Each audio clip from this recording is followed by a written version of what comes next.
আজ শনিবার ২ মে রাত ১টার মধ্যে দেশের উপকূলীয় ও দক্ষিণ পূর্বাঞ্চলে ধেয়ে আসতে পারে শক্তিশালী ঝড়। খুলনা, বরিশাল, পটুয়াখালী, কুমিল্লা, নোয়াখালী, চট্টগ্রাম এবং কক্সবাজার অঞ্চলের উপর দিয়ে পশ্চিম ও উত্তর পশ্চিম দিক থেকে ঘণ্টায় ৬০ থেকে ৮০ কিলোমিটার বেগে ঝোড়ো হাওয়া বয়ে যাওয়ার পূর্বাভাস দেওয়া হয়েছে। এ সময় বজ্রসহ বৃষ্টিপাতের প্রবল সম্ভাবনা রয়েছে। উদ্ভূত পরিস্থিতিতে এসব এলাকার নদীবন্দরগুলোকে ২ নম্বর নৌ হুঁশিয়ারি সংকেত দেখিয়ে যেতে বলা হয়েছে।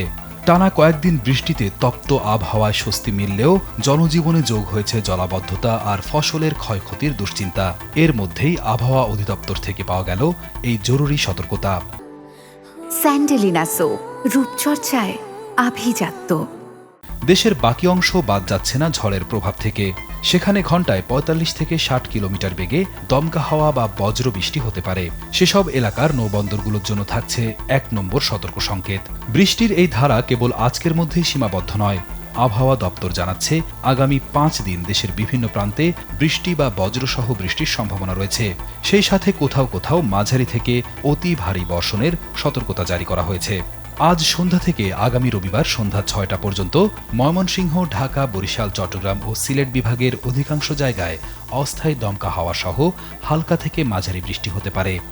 রংপুর, রাজশাহী ও খুলনা বিভাগের কিছু কিছু জায়গায় ঝোড়ো হাওয়া ও বজ্র বৃষ্টির সম্ভাবনা রয়েছে। ময়মনসিংহ, ঢাকা, চট্টগ্রাম ও সিলেট বিভাগের কোথাও কোথাও মাঝারি থেকে অতি ভারী বর্ষণ হতে পারে।